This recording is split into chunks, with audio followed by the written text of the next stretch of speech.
wanted to ask you, can you tell us about your linen picks today? Natayo din ako. Sige, go.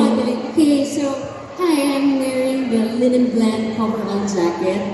Gustong-gusto ko yung texture niya because it has the combination of cotton's softness and linen's smoothness. So, feel mo nga, I just want to highlight, because aside from her being a superstar, na carrying hindi yung naman outfit, superstar mo.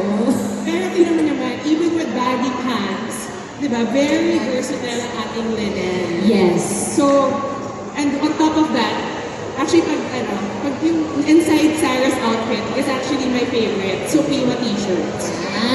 Okay. So what is it about the Suprema t-shirt that you love so much? Okay, who here has a U Crew t-shirt?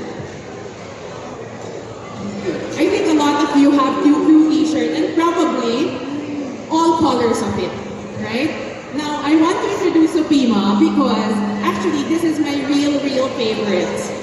Even better than the U Crew. Why? Because it's actually made out of just 1% of global production of cotton.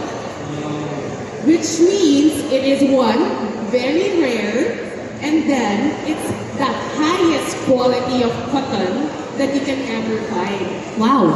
That's why kasi Sarah, when we were talking earlier, sabi niya actually, even if it's 2 layers, Layer siya. she didn't mind. She didn't find it hot.